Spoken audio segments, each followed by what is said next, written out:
Hello, everyone. Welcome to another episode of Super Subs podcast. So, we're going to do something slightly different kind of moving forward. You know, our episodes do tend to be a little longer. So, to kind of keep it shorter, what we'll do is release two episodes per week. The first being kind of a Premier League roundup um, of the week. And then, so that's what we're recording today. Hopefully, you'll get even some more authentic type reactions just because, before we record on Wednesdays, Narv and I do discuss the games and, there's things that we talk about that don't necessarily make the pod. So it's going to be fun now that, some of our more authentic reactions from the games can be heard.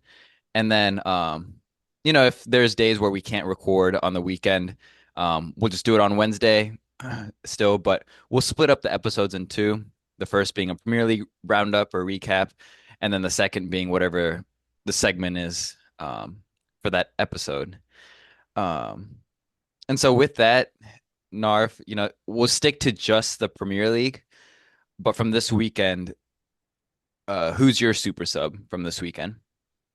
So from this weekend, I would say super sub would be Enciso Somerville for West Ham. Um I won't go into too much detail just because we'll I'm sure dive into the United game, but he was definitely a difference maker, just brought the energy for West Ham. They were a bit dead that first half and he just brought in energy and grabbed a goal. Which kind of gave them a huge momentum swing. So he was my super sub of the Premier League this weekend. Yeah, that's a good shout. Huh. My super sub from this weekend is Evan Nilsson from Bournemouth. He's been struggling this year to find the back of the net.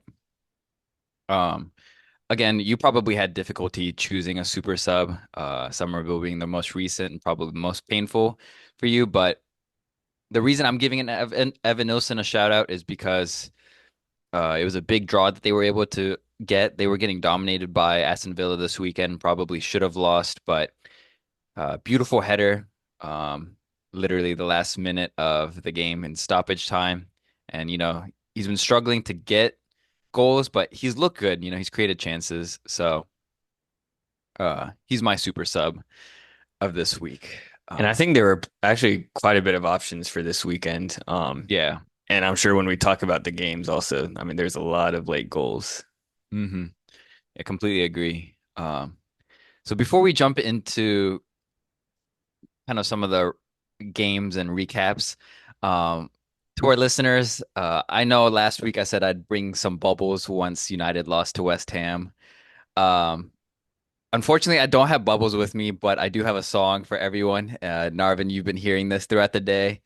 I'm sure when you're watching the game. So here we go. I'm forever blowing bubbles, pretty bubbles in the air. They fly so high, nearly reach the sky. West Ham. So I think we have to start with that game. I know it was just today, but let's just start with the United West Ham game. That this being your team, I'll let you kind of take away your thoughts first. Man, this game, I was, this kind of just ruined my day. I'll just keep it at that. It ruined my day. That hmm first half, we we should have put the game away just that first half. We had a ton of chances that should have ended up in the back of the net. I think we should have been up 4-0 by halftime. hmm If you guys need to watch the highlights, I think Dallow's miss That was a might shocker. that might go down as one of the worst misses in Premier League history. That was just, yeah, shocking. And even the other finishes. I mean, Bruno, he missed a header that was on a plate. Garnacho got it unlucky hitting the crossbar. Um, and then he had a few other chances in that first half as well. So Fabianski made a pretty good save at the end too of that first half. Yeah. Um, so the way that game was going, just the chances we were missed, the quality of chances we were missing, I was Hmm. getting a little nervous coming into the second half because when you don't put away your chances, then you're just leaving the door open. So credit to Lopetegui, he made some changes that second half, positive changes.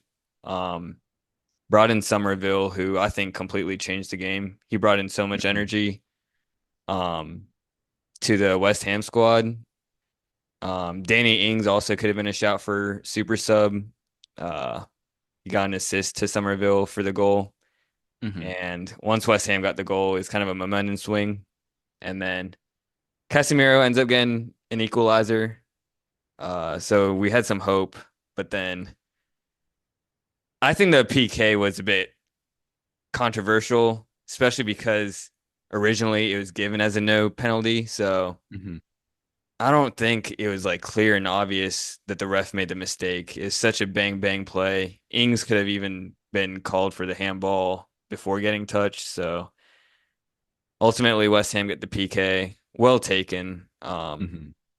and then unfortunate loss. You did mention Somerville, and he ultimately grabbed the goal in Ings as well. I thought Suchek was also a key player that came in at half. Um, Paquetá, again, he didn't look too good, and he's been kind of having an off year this yeyear. He's been having Not great. shocking performances. It's been disappointing. Yeah, very poor.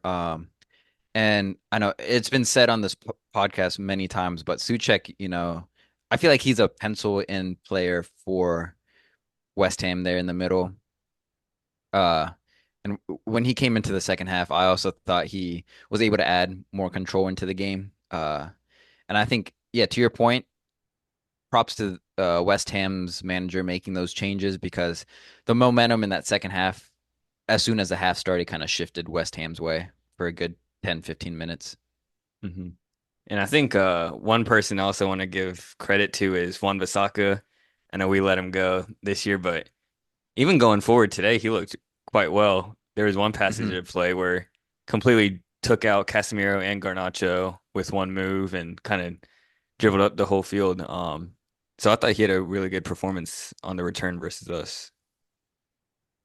Yeah, unfortunately, him and Emerson, both the wingbacks there, they were I wouldn't consider them rejects really, but uh, you know, United and Chelsea, they didn't really believe in them too much, I feel like. And they both had great performances this year. West Ham have been struggling, but I think those two players have actually been one of the more consistent performers for West Ham I would agree with that. And I know a lot this of year. West Ham fans rave about Emerson as well. Hmm.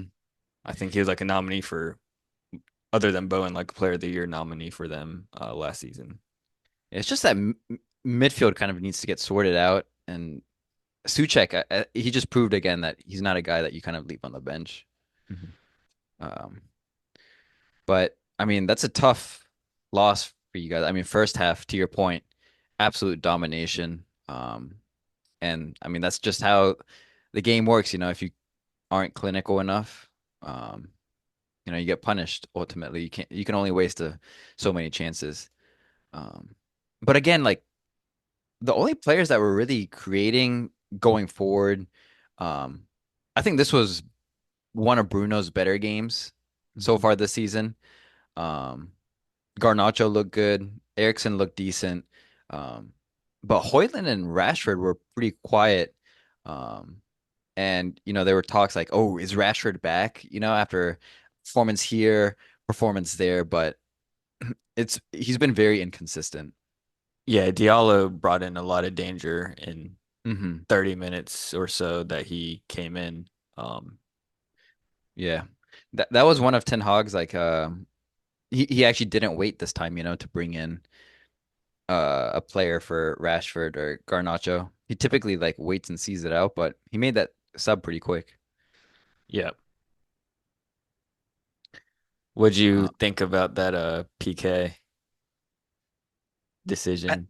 I didn't. I don't know. I think you got to stay with what's on the field if it's not clear and obvious. But I think ultimately it was a foul. I mean, he clearly got his leg, like he took out his legs. But the only thing that I was a little iffy about is even if he didn't touch him and Ings got kind of past Delit, I felt like there were so many defenders right there where he probably wouldn't have been able to get a shot on goal. Like it would have been knocked away. But again, he did get his legs, so yeah. I can see why it's a foul. And I think that just also came from sloppy defending. Should Hmm. have already been dealt with through the corner, but it's pinged Agreed, around. yeah. So yeah, another disappointing day in the books. But And with that now, I mean, puts United at 14th and -3 goal differential. And then, you know, essentially tied with West Ham, but West Ham's ahead at 13th just because of the head-to-head win. I think that's how it works, or mhm, maybe because they've scored more. I think that's the second tiebreaker. But yeah. so, I think Ten Hag's still under the hot seat, Mhm. um, and he's had some interesting comments this week about how he doesn't even count the Tottenham loss because Bruno's red card came out as not being a red, like it was rescinded. So again, I think he just needs to own up. I didn't listen to what he said after this game, but I'd be interested to hear his comments. Yeah, I didn't listen either. I was already down Yeah, bad, so yeah, I just know you moved were pretty on. upset. So yeah, I think it's perfect. We probably should move on from that game. Um, Big and one next weekend. Um, yes, yeah, sir. interesting matchup. I think we'll walk through it easily. But yeah, let's move on from United. And let's go back to Saturday. We'll start with, there were a lot of games in the 10 o'clock window. We'll Or start should with we should maybe, we sorry, should we start on Friday's match? Um, yeah, we can do that actually. So Leicester Nottingham played on Friday. Nottingham winning 3-1. Got it off to an early lead. Vardy tied it up, but Chris Wood came and saved the day for Nottingham. And now how many goals is he at now? I think 7. 7. Yeah, so Chris Wood now is at 7 goals, and you mentioned he's scored 10 every single season, so it looks like he's on pace easily. Yeah, I need to fully put my hands up on Forest because they look pretty good. Hmm. Sitting fifth at the table. Um, and definitely is. I mean, we saw it versus Chelsea. They gave you guys a bit of trouble. And I think they beat quality Liverpool team, so they're one of Hmm. those that shouldn't be overlooked. Yeah, I mean, I have to put my hands up. I had them towards the bottom as well, especially with Nuno. Not a huge fan of his coaching style, but they've been able to pull out wins and do it impressively too at times. A key player for them has been Elliot Anderson, new signing from Newcastle. He's looked incredible. Got an assist this game, and Hudson-Odoi too. Man, he's a good player. Uh, Yeah, him and Alonga are very exciting. A lot of pace going forward. but I mean, we talk about Chris Wood getting the goals, and he's been kind of getting the headlines, rightly so. But I think he has the perfect team around him too for his type of play style. That big body striker, especially with Hudson-Odoi and Alonga in the flanks. The pace, skill, and crossing ability, like that's exactly what Chris Wood thrives off of. Yeah, I think so.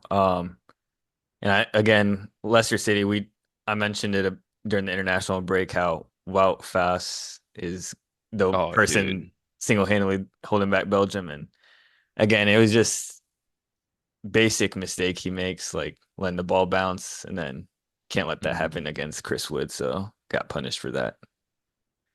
But I will say Leicester's goalkeeper, he was I mean, he conceded 3, but he made some pretty good saves. Yeah, he has, um, or he did. And my question going back to Foss is like, I wonder what like these coaches see in him. He was consistently starting for Belgium, started. He's been starting for Leicester, but they have Connor Cody in the bench, and he's an experienced defender. So I wonder why he's not playing. And then if Vestergaard, when he does come back Yeah, I think here in the Vestergaard has next, to yeah, I hop in. So, think in the next month he comes back. So I wonder if he's gonna hmm replace. But I think it was a fair result. Like Nottingham deserved to win. yeah, The momentum did shift at times, but um, I think now we can move on to Saturday. Thanks for kind of reminding me about that Friday game. Uh, so Villa Bournemouth played a fairly exciting game on Saturday. It's one of the 10 o'clock window games. It was exciting for a neutral, and probably as a Villa fan, it was probably frustrating because they had so many chances, but just weren't able to finish them. Uh, credit to Trav, uh, the Travers, goalkeeper for Bournemouth yep, came in for Kepa. Yeah, I thought he was a man of the match. I mean, they did pull up the point, and it was mostly due to him, I think. yeah, he made really good saves throughout the Yeah. game. Um, I have some stats here, but Travers, he had 7 saves, and in terms of expected goals that he faced, um, it was 3, and I mean he only conceded 1, so that's really impressive. And then I think also Martinez, he had a couple really good saves, especially in the first half. But Ross Barkley ended up kind of getting a teaser goal, and then Evan Nilsson tied it at the end. Um, did anything stand out to you, or did any player stand out to you? Um, I would just say John McGinn. It was just nice seeing him back. Hmm. I think he goes uh a bit under the radar for Villa. Kind of like their workhorse and engine in the middle. Um, so I think he grabbed the goal, but it got called back with Ollie Watkins being out. But I think McGinn being back for Villa is just a big boost. Hmm. Yeah, he had a pretty good game. Someone who had a relatively poor game was Rogers. Uh, and he's been kind of like the main focus and driver for that team going forward. But I thought someone that looked really impressive as well was on the other flank of McGinn, your boy Ramsey. Some of the runs he was able to make and were incredible. And we see Rogers carrying the ball nicely, but Ramsey was also doing that work beautifully on Saturday. Yeah, he had a lot of great runs, like just breaking right down the middle. Hmm. Sometimes the ball just wouldn't get to him though. But yeah, those runs he was making were great.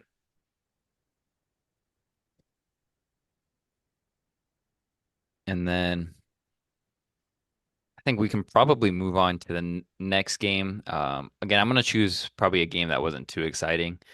City Southampton, very lopsided. Holland got a really early goal, but I don't think it ever looked like it was in doubt that they were going to lose.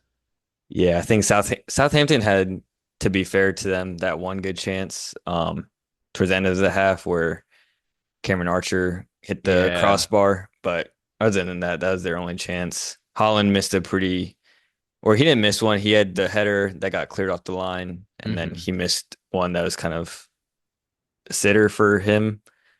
Um, I think, yeah, as you mentioned, just one-sided, so it's kind of a snooze fest, that one. Yeah, I don't really have much to talk about in this game as well. Um, Yeah. Maybe the one player that really stood out was Savinho again. Uh, the Yeah, way he was able to he's create chances, dribbling past, like his dribbling ability is insane. Yeah, he just definitely just gives us like Mara's glimpses at times. Hmm. Young Mark, but he's also he tracks back quite a bit too, for a like midfielder slash forward. Hmm Does the dirty work. So I mean, as a 20-year-old, it's pretty impressive to see him getting Pep's kind of full trust out there. Yeah. the main creator. Um, and then if we want to move on to some of the more exciting games during that 10 o'clock window, start with Brighton Wolves. I think we hit this one on the head. You actually said, I think, our prediction, you had 2-2 Hmm. tie, and it ended up 2-2. Wolves grabbing two goals in the last, they were down 2-0, and then they grabbed two goals in the last 10 minutes. Welbeck scored again. Um, and it was cool to see him as like the captain. But something that really stuck out to me with Brighton this game and even last game was the way they're more disciplined defensively and actually not pushing all the way up. But then that ultimately killed them in the second goal where they had like five players up top and it was like a 5v1 against Wolves. The Wolves That, defender, I yeah. forget who it was, like finessed them and then Was it they Doyle?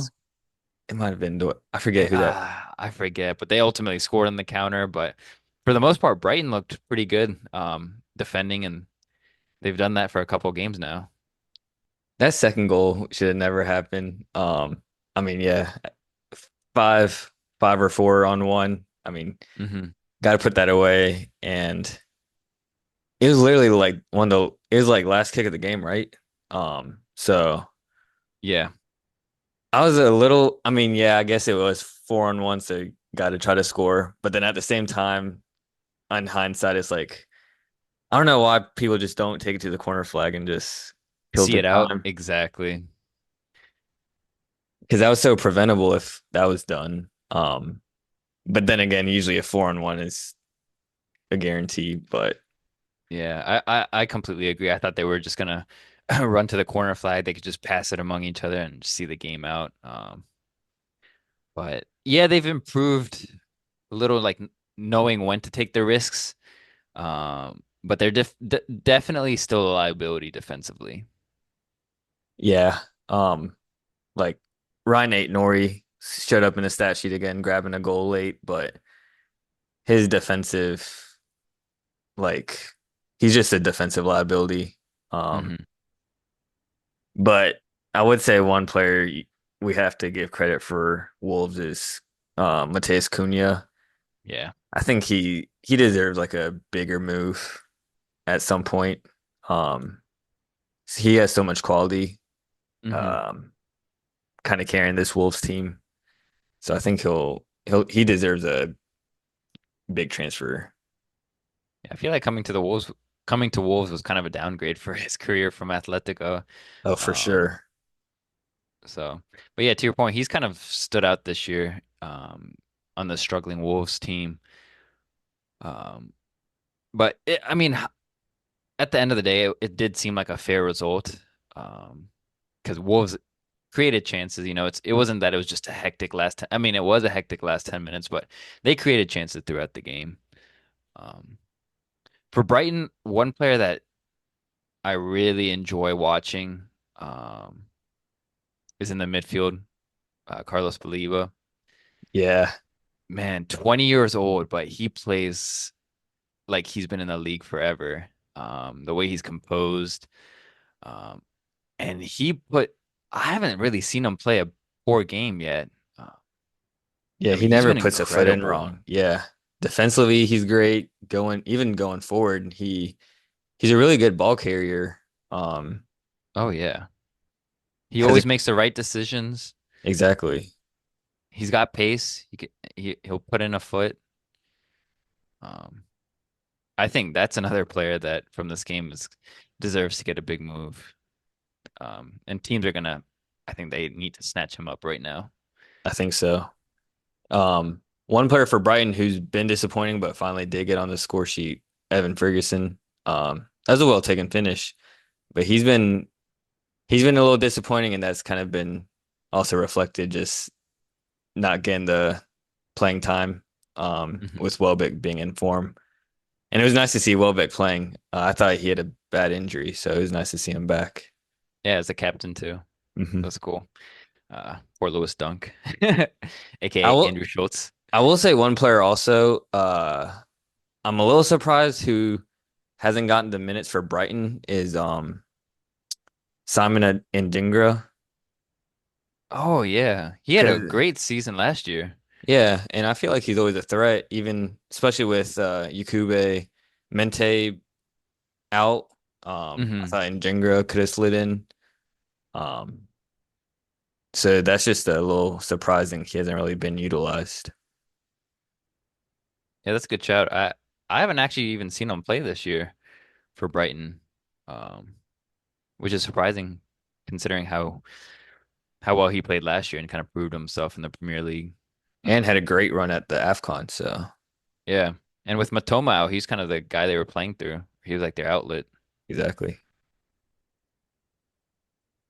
All right. Moving on to the last game during that window, probably the most entertaining was Brentford Ipswich. Um, man, it seemed at times that it it seemed like Brentford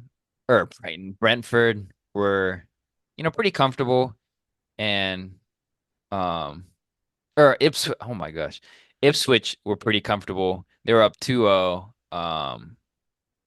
And then right before half, Wissa gets a goal, and then uh technically I know it wasn't Wissa's goal, the second one. It was considered an own goal, but I would still give it to Wissa. Oh, it I was think given as an own goal? it was an own goal, yeah, to Oh, Clark. okay. I thought it Um was okay. I didn't know it got switched to own goal. yeah, so they tied it up at halftime. And then I think after half, Brentford kind of really, really took over. And it seemed like they were gonna be clear winners, especially after they got the third goal and the red card from Ipswich. But um, Ipswich ended up tying towards the end with a beautiful finish by Delap, and then the very end, Mbuemo uh, scored in stoppage time, kind of like a shot cross that ended up going in. And then even after that stoppage time, almost the last kick of the game, Delap hits the post.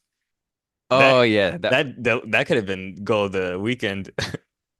that turn and finish would have been insane. That was still a good shot by him, but unfortunate if it was on the other side of the post, would have been the hero.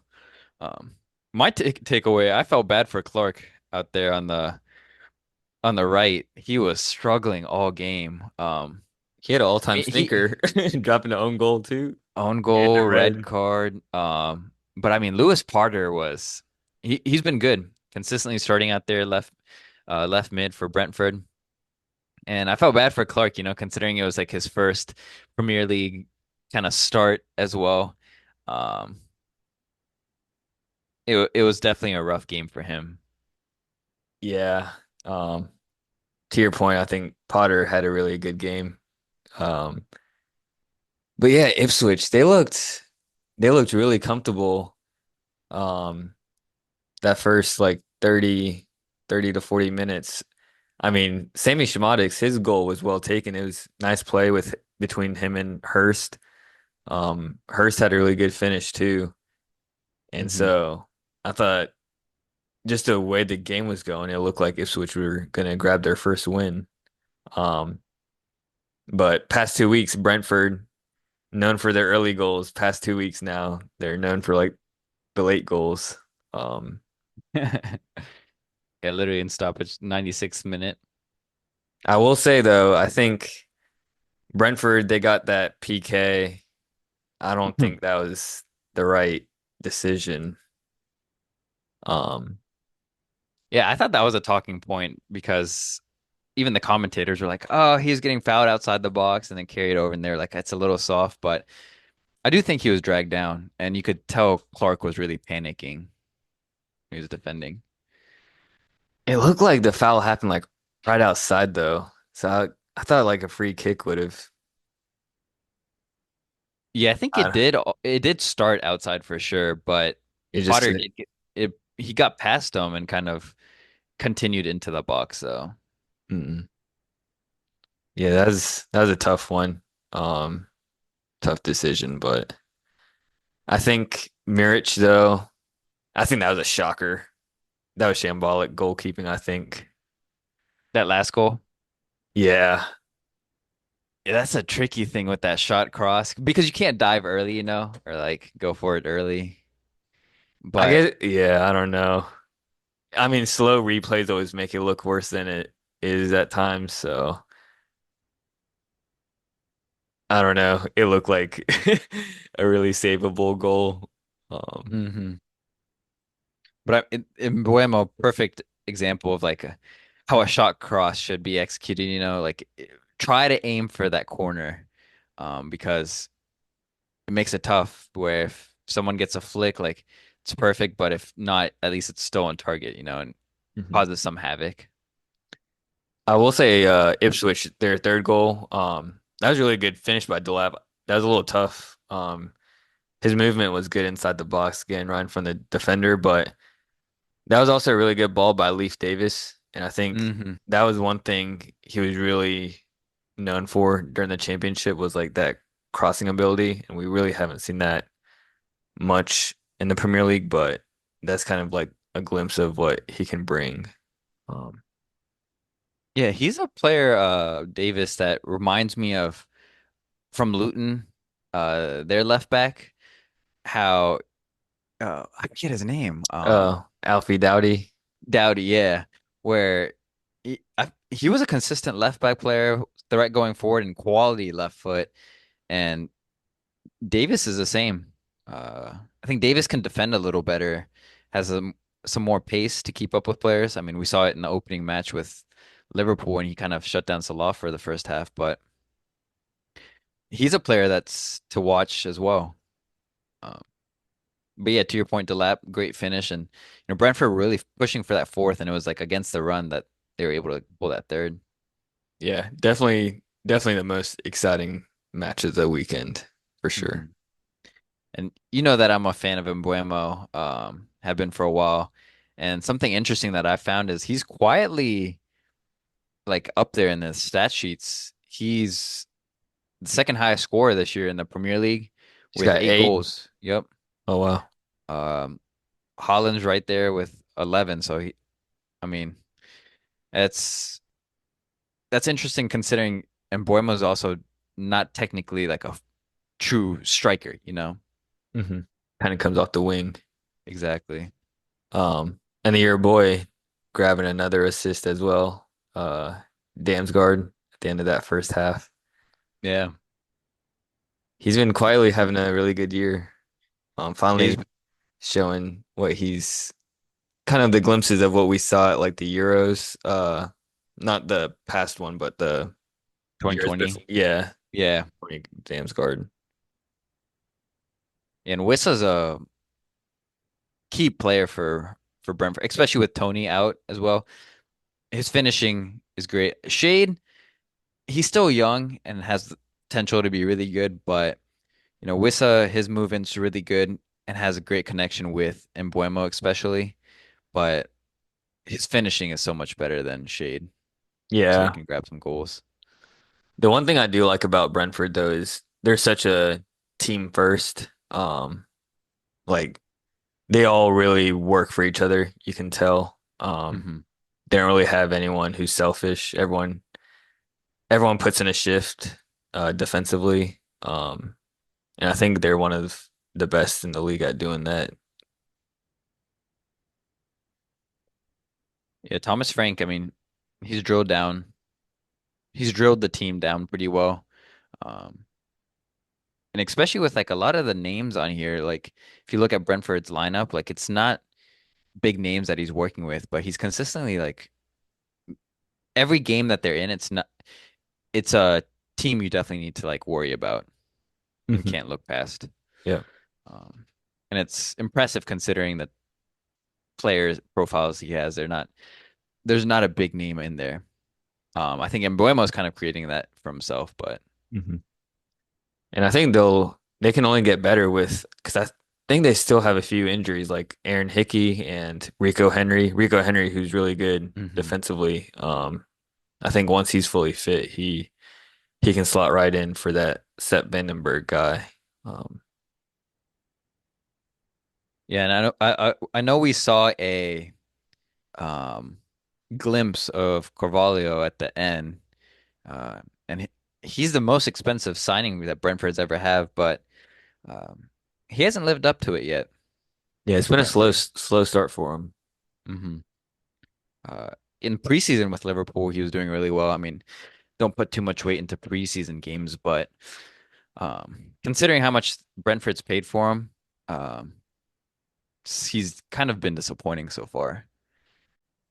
And then if we want to move on to the last game on Saturday, this was a big one um, between Fulham and Everton. Both sitting in the lower half of the table, and Iwobi got the initial goal, and um, Everton at the end, Beto, a potential super sub here, scored in the 94th minute. Uh, yeah, what were some of your takeaways from this? I think first one is just hopefully Dwight McNeil's injury is not that serious because if he's out for Everton, that's gonna be a big miss. Seems like one step forward, two steps back for them regarding hmm injury. Dwight McNeil gets hurt. Um, Brand comes back. Um, so bit of a bit of a pickle with the injury, but I thought it was a fairly evenly matched game. Um, it was kind of funny when Dwight McNeil did get hurt. Everton's kind of desperate, so Sean Dyche threw Michael Keane up front. Um, That's funny. That's like in youth league when you just throw up your big big, center back. Yeah, yeah. exactly what he did. And classic Um, Sean Dyche. Strategy is to get the ball in the net. score in one end, defend the other. Defend the other. No tactics. Complete Um, opposite of Pep.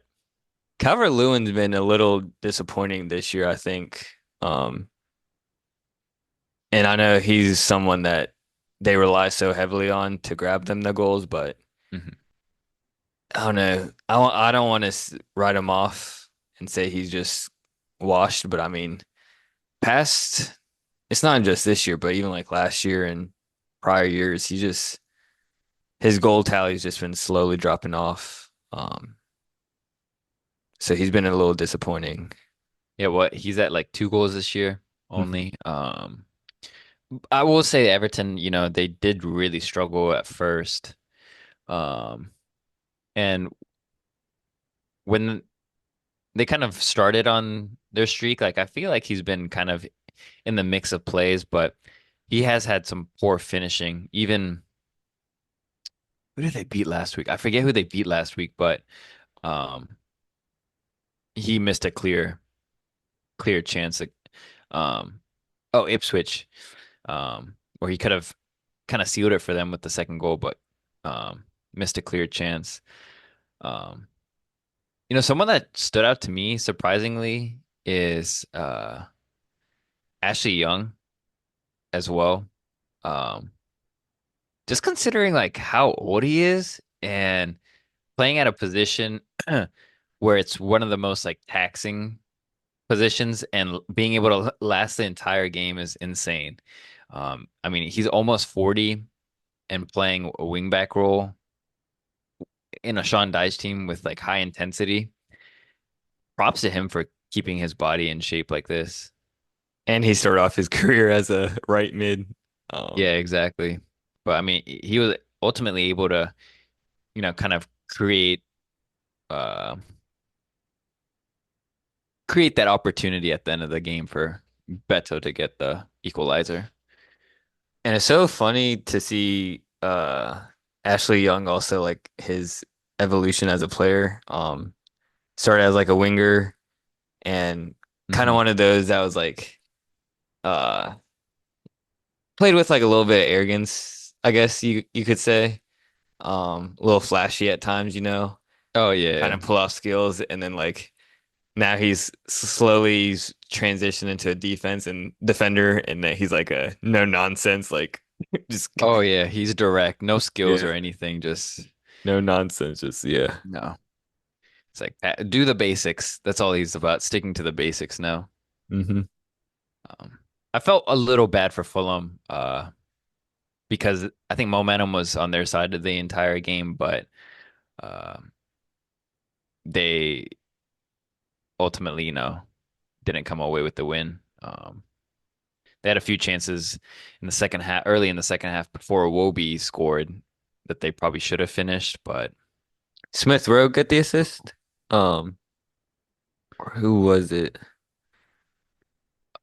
I think Smith Rowe did. But ultimately, I put that goal on Iwobi. I think the way he was able to finish, um, although the defenders didn't really close him out, I was kind of surprised. Yeah. But I mean, Everton, they continue their unbeaten streak impressively. Are they what are they sitting in now? So right now they're in 16th with 9 points. They're tied in points with Leicester, but Leicester's got them on goal differential, and then Leicester and Everton are 2 points behind United and West Ham. So, you know, they've Anything been is on a good streak. possible. It is, yeah.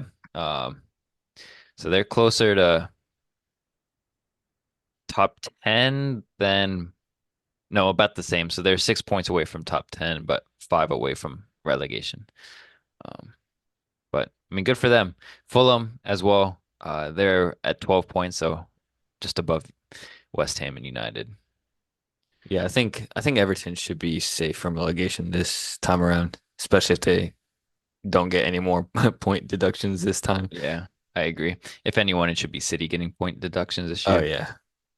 Um, and then also we've given him a shout out before, but just Marco Silva, I think he's for what he's given, um, squad he's working with, he's just doing a really good job. Um, Losing out Polina was a Hmm. big loss. And I was surprised they went for blanking on the midfielder. Hell, Sanderberg? yeah. I don't know. I know you say he's like you think he's a decent player in there, but Hmm. I don't know. Uh, I wasn't really fully convinced, but he's fitting in pretty well with the squad as well. Yeah, he's going to be important too with because it seemed like Lukic was kind of the guy that would replace Polina, but he's hurt, so Hmm. Sanderberg's gonna have to fill that role for And he Fulham. he has that similar profile to Lukic being like such a big body, Hmm. but he can cover a lot of ground as well. Yeah. And I think we have to give a shout out to Beto, like potential super sub, but the raw emotions he was getting after the game. Well, at first it was just like, he was happy cheering with the fans, but then like uh I was getting chills just watching him like start crying and like just the emotions really hitting him.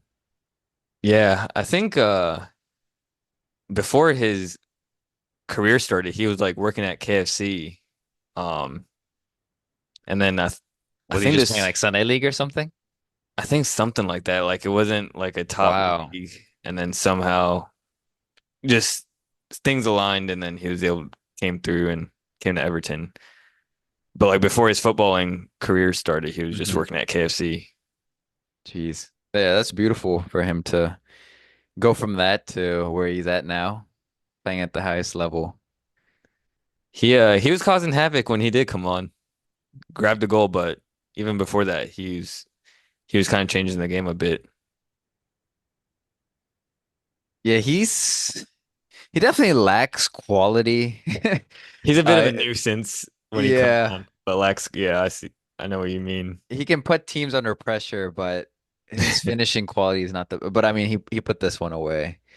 But good for him, just seeing his reaction. We might have to put this on Instagram, maybe our story or something. Just like the emotions he was feeling after the game because it was beautiful. Mhm. Um, but shout out to Beto for getting that tying goal, continuing Everton's winning streak. Um, and then moving on to today's game, we touched on United, West Ham. Next, we can touch on Palace, Tottenham. Uh, One of the more boring games. It seemed kind of even. Both teams had some chances here and there, but uh, Palace finally got a win. First win of the year, and out of relegation zone now. Um, And finally, hopefully, a confidence boost for Jean-Philippe. Yeah, Jean-Philippe with a nice finish. He just put his laces through that one. But I mean, the credit has to go to the assist. That was ridiculous. Yeah, that Eze, that was the way Eze plays. He's like a proper street baller. hmm it was weird because like it looked like he was gonna go for the volley at first and like change his mind last minute and just did a Cruyff midair. Um, Yeah, because when I was first watching it live, I was like, "Oh, dude, like he messed this up," or like, "Oh, that mhm. was a like, I was like, "Come on, Eze." But then watch the replay, and you're like, "Oh shoot, he like didn't whiff it. He like actually meant an assist, which is crazy." Whose assist do you rate higher, that one or the Raul Jimenez? Man, that's a tough one. I would say, oh man, I don't want to be biased because just I'm a huge fan of Eze. I think probably him and this. Yeah, I think so too. But I mean, this one was right up there. Jimenez had to be a little more creative, I think, and not necessarily every player can pull it off. Mm-mm. Whereas Eze, I think maybe not under pressure can every player pull it off, but players can pull off a Cruyff like that. But to do it in midair and under pressure, not many can. But I think the skill with Jimenez was a little tougher. Um, yeah, I completely agree with that. I was yeah, I was surprised when because you had texted me saying Mikey Moore was starting in the lineup. So I didn't Hmm. I didn't realize that Son had gone off injured again. Yeah, he had a thigh injury after the last game, so he should be back in a few weeks. But unfortunately, yeah, he was out due to just injury reasons. Gotcha. Yeah, But this Mikey Moore didn't look too good today. But again, Palace is a tough team to break down. yeah, I think Palace if you go behind versus them, Hmm. they're a tough one to break down because they're pretty solid defensively. I did not like James Madison comments though in the past week when he was talking about Mikey Moore and said in that 20-minute stretch we saw glimpses of like Neymar or something like that. Ooh, yeah. I was like, all right, buddy, like he did look good, but the competition is at a different level and he still did not look anything like Neymar. Oh wow, that is diabolical comments right there. Yeah. Um, but I am a huge fan of Mikey Moore. Excited to see what he can do. Especially as a teenager too.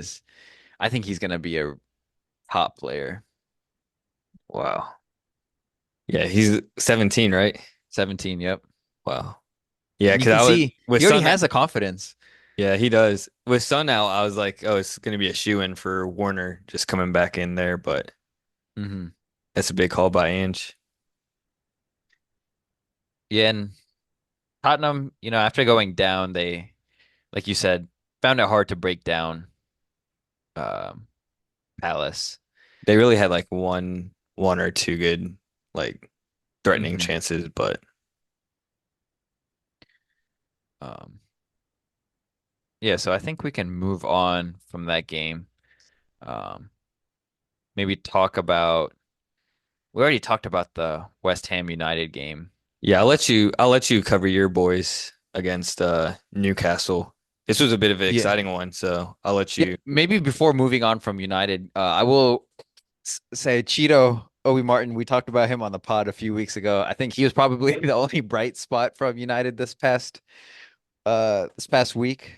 He had a hat trick and within like what 15 minutes of coming in for under 18. Yeah. Um, He was looking really good. yeah, it was his debut game for United, and um, United's coaches are really impressed by him. Um, I mean, he has the skills uh, and everything, but what's even more impressive is now he hit this like crazy growth spurt too, and he's 6'2". With those skills, that's a scary combination.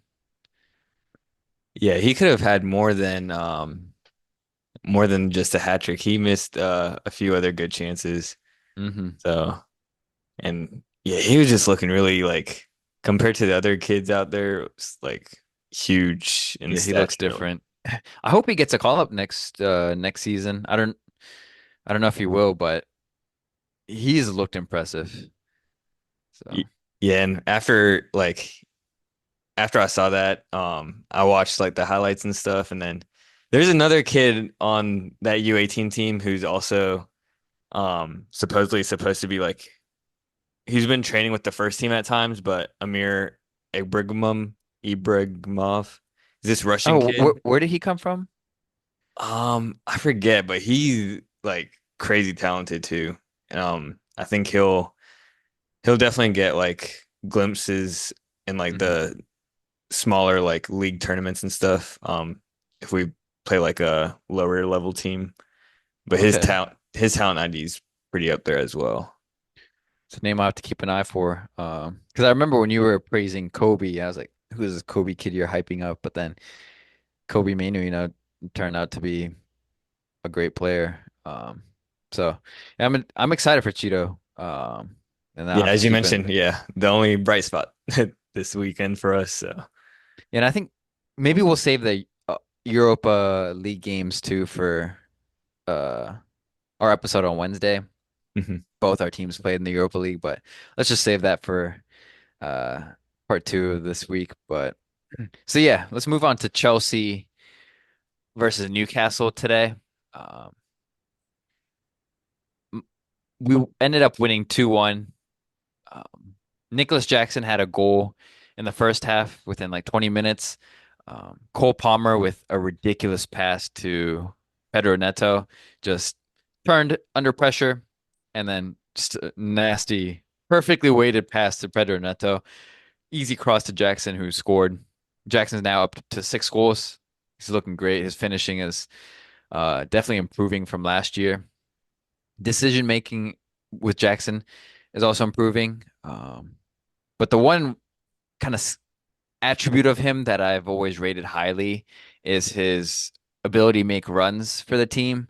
Um, Continues to impress there, and also like his dribbling, hold up play, and link up play. Some of the turns he was making in the first half was absolutely ridiculous. The way he was able to turn uh Share at times made him look like a silly little boy, but Share's, I mean, a experienced defender. But he made him look so goofy at times. And then Cole Palmer, or before Cole Palmer scored, what ended up being the winner, uh, Isak had a kind of a tap in essentially um, Close call. for Could have been Newcastle. off. I thought it was off at first glance, but Yeah, and assisted by Lewis Hall, Chelsea product, and then Cole Palmer at the end. Um, in the beginning of the second half, he ended up getting the uh, game-winning goal. Um, Nick Pope could have maybe done a little better, but still good run and pretty good finish. Um, some of my takeaways from this game, I thought Reece James played much better, much better than he did against Liverpool. I thought he was the worst player for us against Liverpool, but today he played well. I continue to think Colwell is the next John Terry. And it was interesting as well. Enzo Maresca was criticizing just our locker room in terms of he pointed out Reece James. He said he's not doing enough as a captain. He wants to see more leadership attributes out of James, and he's disappointed in James for that. Um, that's what I like about Enzo too. He's straight up. He's always been. Um, and the one player he did give a shout out to was Colwell. He said he's a leader of the team, the way he communicates with everyone, constantly communicating. And that's what I've been saying. Like I think he's gonna be the next John Terry. And his passing abilities at times, man, as a center back, the way he's able to break lines. Um, and then I think my last takeaway from this game is again Caicedo, uh, probably our best player uh, this game, and throughout the season, he's been the one consistent player, always playing well, showing up, and in the Chelsea shirt, I think the first maybe three, I forget, maybe 3 to 5 games, he looked quite poor. He looked really bad. And I know everyone was like, who did we just sign? Did we just get finessed by Brighton? But dude, ever since then, he's consistently been amazing for us. Um, so I know I talked a lot there, but th those were some of my takeaways. And also shout out to Newcastle, some of our Chelsea products there. Lewis Hall, he got the assist and he looked pretty good against Matter. I thought that was a really fun battle to watch. Um, Livermento, I think, struggled a little more against Pedronetto, especially Pedronetto's pace. Livermento was really struggling, but um, still, I mean, he's been starting over Trippier. I know that's a call you made, and I was like, no, not over Trippier. I know Trippier's been hurt, but he's filled in nicely for Newcastle starting lineup. And to think that we sold him to Southampton for like 4 or 5 million, and then that's all is incredible. I think Newcastle had one big name loss in Anthony Gordon. I don't know Oh, that's right. Yeah. what happened to him, but Miguel Almiron, he kind of had he had that one good year, but hasn't really been able to replicate it. Hmm. Um, but yeah, I thought overall the game was pretty entertaining. Um, yeah, Jackson, his body movement is he just knows how to use his body now, like the feint of the shoulder and Hmm. just a little just little things like that, just to like create a bit of space and um I know linking. you. I know you've been kind of a big critic of his, understandably. Mhm. Um, I think a lot of people were critics of him, especially last year, and then even this year, I see a lot of um, fans from other teams kind of hating on Jackson. But I think you've been watching Chelsea consistently this year. Has your thoughts on him changed? Like that are you like seeing the potential at all, or are you still kind of in the camp that he's just going to be kind of an average striker? Yeah, I think like I was saying in the last episode of the pod, like I think last year it was quite funny at times just because I mean he was a very raw player last year. Hmm. And it was funny at times because he would have like the most clear cut of chances and like the way he just it'd be like really just bad misses. Hmm. Where like it should be in the back of the net, but like the way he'd miss would be like comedic at times. Hmm. But now, like, not even just the scoring aspect, but also just the cleverness and like being able to link up play, um, Hmm. making the right decisions, not being like selfish. Um, so I think there's positive signs there for sure. And he'll only get better.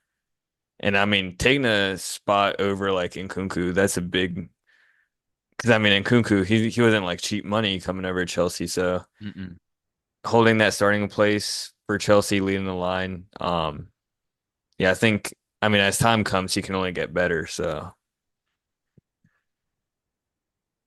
And then on the other side, I know Isak eventually, I mean, he scored, right? So, but I've been a little disappointed by him this year. yeah, our Somali brother from the ends. Yeah, I don't know what's up with him. I mean, even today, like, yeah, he ended up on the score sheet, da da da, but like, he was not really involved in the game. I think he He's had the least number of touches in the game, even including keepers. you want to know my conspiracy? Let's He hear it. he dropping stinkers to force a move to Arsenal. Oh, so No, Arsenal can that's sign him a for the cheap. yeah. Uh, No, that's a reach. Yeah, I don't know what's happening to him. He's just having a really slow start. do you think he's like an Mbappe player where maybe his ideal position is coming from the left? No, because I think last season he kind of he had He would start out in the left a lot, but like, yeah. but he also looks comfortable in the middle like last year, you know? Hmm. His form has definitely dipped this year. Yeah. and it's dipping at the wrong time. Um, because his stocks were like through the roof after Hmm. last season. So he's had a really disappointing start. Yeah, another player that I still don't really rate, and I know he's one of the fan favorites, is Bruno Yeah, Guimaraes. same. Um, Even today, I wasn't really impressed by him. Um, I think he does do a lot of the dirty work, like he's okay doing that. He won a lot of 50-50s against us, but uh, he doesn't. It might just be my biasness coming up, but like I don't really see him providing much going forward. No, I think it might be a little harsh, but like I think Newcastle fans like love him because he's a bit of a passion merchant at times. Like every time Hmm. he makes his slide tackle or clearance or something, he's like celebrating and pumping up the crowd. But I don't know, like we mentioned before, like Joelinton is the essential to that midfield. Without Joelinton, Newcastle are in trouble. Hmm. So I don't know. Yeah, I mean, defensively, I think he is quite solid, but yeah, going forward, I think he's the weakest behind Joelinton and Tonali. And even Tonali, like I was excited when he came to the Premier League because in Syria, I kind of saw him as like a deeper lying midfielder, a really good playmaker. But I would like to see maybe like him playing alongside like Willock because Tonali, I don't think he's great when he's the one kind of making those forward runs, um, like when a forward drops back or behind the lines. Like I don't think he's that type of player, whereas Willock is, and I think it might be a little more. They can offer something different going forward. But like with Tonali and Bruno Guimaraes, like Th- I Yeah. think they could play similar roles right now, and it's not. They need someone else to kind of. Yeah, they don't complement each other well. Yeah, I Yeah, I agree. agree. But I don't know. Newcastle, I think they definitely are struggling a little right now to find good form. And that's another player. That's a good point that you brought up just now. And it's been a little strange, but Willock, I think he should be getting a lot more playing time than he is as well. I know last year he had a little bit of injury issues, but I mean, even the start of last year and the year before, he was looking really well. hmm And it looked like he was always a shoe-in starter for them. So I don't know what the drop-off has been. Yeah, they've lost 6 of their last 8 games now. So maybe it's just bad form, but they're definitely not trending in the right direction. Yeah, especially with getting more rest now, not being in European competitions. I don't think there's Hmm. many excuses for them. And then I think we just need to kind of put games away a little better as well. Um, because Newcastle were definitely in it to the last minute there. And I was definitely on edge. Uh, so And last point for you guys, I know you guys are, it looks like you guys are kind of done with like the recruitment aspect. Like you guys have quite a bit of players, and it looks like Enzo kind of knows his best 11 now. mhm. Is there still any position that you think you could upgrade on or that you want like a maybe a backup competition for? Or are you happy with who you all have? Yeah, I think maybe at left back is an area that we could potentially just get better replacement just because I'm not too sure. We haven't really seen Chilwell too much this year. And he wasn't even in Enzo Maresca's plan originally. And the only reason we kept him was because we didn't have a backup for Cucurella. So Enzo's like, we need him. But I know Renato Vega is pretty versatile, so he can slot into the left back. And but I don't know if Reece James can stay healthy the entire year. That's a risk. So Gusto's a good right back fill in. But then if Cucurella ever goes down with an injury or he just needs a sub, um, I feel like we need someone in the left back position. Um, so maybe, but uh, aside from that, I think we're all good. Do you see us needing any positions, more depth? I think just yeah, just a potential left back because I think Mhm. Gusto is definitely more comfortable out on the right. So just a kind of emergency backup left back, and then I don't know. I think Robert Sanchez, he's always like a hit or miss. He's sometimes mistake bound. Mhm. I think one keeper that I think if you got secured would like just elevate you guys to a whole nother level. And as a keeper who I wanted at United instead of Onana, Diego Costa, Mm, I think he would take to another level. But I think that's just like a minor upgrade in that position. yeah. Jorgensen had a really good game. I know it's midweek in the conference league, but he looked really good. And I think he's kind of the plan to m move forward eventually.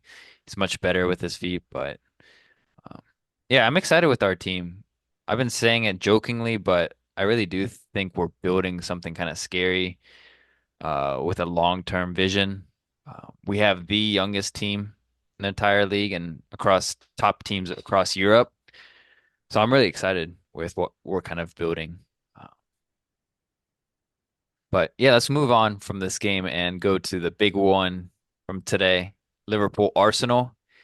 Um, Saka scored pretty early, first 10 minutes, and then Van Dijk tied it up with a uh, powerful header from a corner kick. And then Arsenal scored right before half, and it seemed kind of Arsenal were going to sit back and just really try to see this game out like they did against City. But just like they did against City, ended up conceding a goal much earlier than they did against City. So Salah scored and with like 10 minutes left. And then from there, it was really Liverpool kind of applying pressure and trying to steal the 3 points away. Um, from your point of view, do you think this was an unfair result for Arsenal coming in with a tie? Do you think they deserved the win? Um, yeah, I think Arsenal kind of deserved the win. Um, I think Liverpool were a bit disappointing. Hmm. Luis Diaz, he should have been exposing Thomas Partey all day. But to be fair, Partey had a good game defensively. But Diaz, I don't know, he could have taken advantage. Salah was also a bit quiet through the game. Um, Curtis Jones was a little quiet. Uh, I don't know, Liverpool just a lot of their like players that plays run through were just kind of quiet through the game. Um, and after Arsenal got that goal, second goal, that second half, it was like they just looked like in cruise control. Hmm. And then the one time Arsenal did try to just go forward, and lose out possession, like they get counterattacked on, and Salah gets a good goal.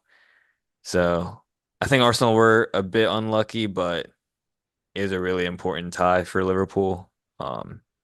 And then Arsenal fans are going to use it again if they don't get results in the future, but losing out on Gabriel is a big loss. Yeah, that's a key. Uh, him and Saliba partnership's been amazing. But Ben White had a great game today. He made some really important tackles, the way he was able to cover for Party as well. And even the assist he got to Saka ultimately was beautiful, right behind Robertson. Robertson was getting cooked today by Saka. He's not the same Robertson as like a few years ago. I feel like he's slightly on Hmm. the decline. I think that might be a position Liverpool might be upgrading on soon. I think if Liverpool, they, to your point, they did look off today. They just didn't look right. Um, I think if Liverpool were on their game, they probably would have beat this Arsenal team. I think so. Liverpool just didn't look cohesive today. No, they looked off. Losing the ball everywhere. Curtis Jones had a stinker today. Um, Put up a man of the match performance versus you guys. yeah, I know. Um, but Konate put up a man of the match performance today for Liverpool. Yeah, he was really good. He made some good tackles. I say him and Van Dijk were the best for Liverpool today. Hmm. What are your thoughts? Yeah, I know you already said Luis Diaz should have been cooking party.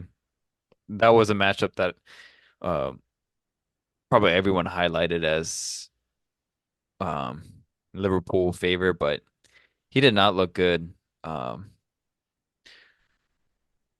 but I think it's tough right now for Arsenal without um, Odegaard because they don't really have a creative guy that can create chances. And today they were pretty slim. I still wasn't a fan of that midfield three. No, Slightly I don't like slightly better, Trossard. but yeah. Yeah. I think you need someone else to fill that 10. I mean, it would be Odegaard, but today was Trossard and just isn't working.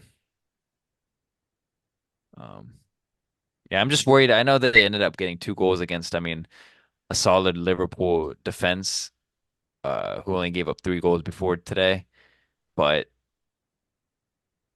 I mean, one was I feel like the Saka goal was kind of just an early Liverpool probably just weren't settled yet. I mean, Liverpool were off today, but even like the free kick from Rice, that was an amazing cross, very close to being off. Questionable offsides, yeah. It looked very questionable, so I'm still concerned where they're going to get their goals from. Yeah, it's a lot of just coming through set pieces. And And like I quick don't know, yeah, and then I don't know if I like Arteta's strategy of kind of sitting back against these big teams once you get a lead. no, because I defending just defending can just be wearing. Because it just takes so much concentration and it's just a one misconcentration and they can take like capitalize. So yeah, I don't like that game plan either. That's ultimately what happened today too. Like Salah's goal was kind of just the one chance Liverpool were able to piece it Exactly. and they finished it. Um, Martinelli, he was a little disappointing too. Um, he's a very one-dimensional player, so Yeah, he's a pace merchant for sure. just straight heads down and yeah. Um, Declan Rice, so he's an impressive player. Um, but Arteta, it was interesting with Party. That's a questionable player to put out as a wing back, and most coaches probably would have put him as like a center back, Ben White right back, or just a wing back. And that's what we've seen usually, like center mids playing center back. But uh, I liked what Arteta actually did with Party, because it was a pretty smart call, like having Party be like the inverted fullback, and Party was essentially playing center mid for a lot of the game. Yeah, I thought it was going to be straight Ben White and Gabriel center back, and then Timber at the right back, and then left back Hmm. was just between Kiwior and Zinchenko. But yeah, I think yeah, Partey had a really good game. Hmm. Yeah. So, so I think that's probably our episode for this game. Again, this was just a Premier League roundup. Um, and then we'll record another one midweek, kind of our main segment, and do some predictions as well. Uh, but any last thoughts, Narva, before we kind of log sign out here? Premier League, get your stuff together and take notes from La Liga on offside calls, please. Yes, please improve the VAR technology. Yeah. Other than that, that's all I have. Peace out.